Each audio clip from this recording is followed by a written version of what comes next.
আসসালামু আলাইকুম viewers. Market আজকেও 22 পয়েন্টেরও কিছু বেশি প্লাসে গিয়েছিল, কিন্তু শেষমেশ 9 পয়েন্টের সামান্য কিছু বেশি প্লাসেই ক্লোজ করেছে। আজকে নিয়ে কিন্তু ছোটোখাটো, যাই হোক, প্রথম দিন 0.5 পয়েন্টেরও কম, এভাবে গত পরশু দিনও 1-1.5 পয়েন্টের মতো প্লাস। তো যাই হোক, সবুজ আর কি মার্কেট আজকে নিয়ে, কিন্তু 6টা ওয়ার্কিং ডেজ। তো এখন এই একটা না গেলে তো অবশ্যই সবাই চায় যেটা আমরা, কিন্তু যদি ছোটোখাটো একটা কারেকশনও হয়, হয়তো বলি না, তবে যদি কোনো কারণে হয় তাহলে কিন্তু ঘুরে গেলে তখন স্ট্রংনেসটা মার্কেটের আরও বেশি, কনফিডেন্সটা, আস্থা যেটা বলেন আর কি, এখন সবচেয়ে বড় বেশি অভাব, সেটা কিন্তু কিছুটা আসে। তো আজকে 22 পয়েন্ট প্লাসে গেলেও প্লাসে ক্লোজ করেছে মাত্র 9, যার কারণে কিন্তু বডিটা শ্যাডোর তুলনায় ছোট হয়ে গেছে। 11তে ক্লোজ করলেও কিন্তু অর্ধেক অর্ধেক থাকতো, যেহেতু 22 পয়েন্ট প্লাস হয়েছিল। এই জন্য ক্যান্ডেলটা কিন্তু দুর্বল হয়ে গেছে, যদিও এই ক্যান্ডেলটার মতো হয়নি দুর্বল। তারিখ যদি বলি 21 জানুয়ারি যে দুর্বল হয়েছিল, সেই দুর্বল হয় নাই, কারণ ওই দিনের ক্যান্ডেলটা আরও বেশি ছোটো ছিল, বডি উপরে শ্যাডো অনেক বেশি ছিল। তো আজকে অর্ধেকের কাছাকাছি, তারপরেও কিন্তু দুর্বল ক্যান্ডেল হিসাবে সাব্যস্ত হবে, কারণ এই উপরে শ্যাডোটা বেশি। যেরকমটি আপনারা দেখেছেন, এই যে গত 2 দিন আগে, অর্থাৎ 3 ফেব্রুয়ারি যে ক্যান্ডেলটি হয়েছিল, এরকম একটা ক্যান্ডেল আজকে হয়েছে।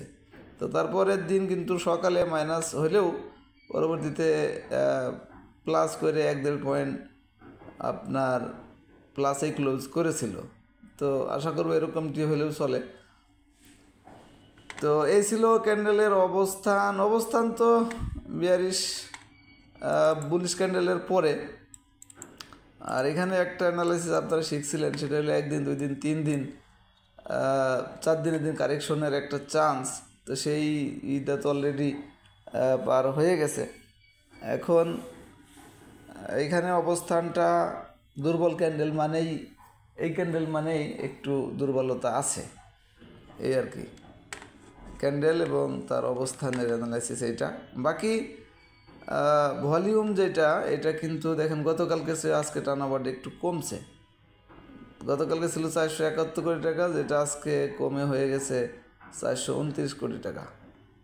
তো গ্রাজুয়ালি বাড়লে ভালো, তবে আগামীকাল তো অবশ্যই গত পরশু দিনের তুলনায় বা আজকের তুলনায় তো অবশ্যই আগামী দিন ভলিউমটাকে বাড়তে হবে, এটাকে কন্টিনিউ করতে হলে, নিতে হলে। আর হিস্টোগ্রামের বারটা ঠিক আছে, এটা গতকালকের সে আজকে লম্বা এবং গাঢ় কালার যেটা, সেটাকে ধরে রাখছে। 2টা ইন্ডিকেটর তো বাই সিগন্যাল দিয়েছে গত পরশু দিনে, সেটা থাকবে। এখন সবচেয়ে বড় কথা হলো যেটা, সেটা হলো রেজিস্ট্যান্স ব্রেকআউট করা, যে রেজিস্ট্যান্সটা বারবার টাচ করে ঘুরে আসতেছে 40-এর আশপাশ, এই কথাটাই কিন্তু বারবার বলতেছি। এখন এইখানে যে মার্কেট কি এমন বিহেভিয়ার করে, টার্নওভার ভালো করে ব্রেকআউটটা দিতে পারে কি না, দুর্বল হয়ে যায়, সেটাই একটু দেখার বিষয়। যদিও আজকে যদি আপনি হাই ধরেন তাহলে 192 হয়, 40-এর দূরেই আছে। আশা করি বুঝতে পেরেছেন সামগ্রিক মার্কেট কেমন হতে যেতেছে, তার অ্যানালাইসিসটি একটু পাট করে বলার চেষ্টা করলাম। এখন এই অবস্থায়ও আজকেও দেখেছেন 17টা স্টক হল্টেডে ক্লোজই করেছে। তো এর মধ্যে কিন্তু ম্যাক্সিমামই, অর্থাৎ 10টাই জেড ক্যাটাগরিজের শেয়ার।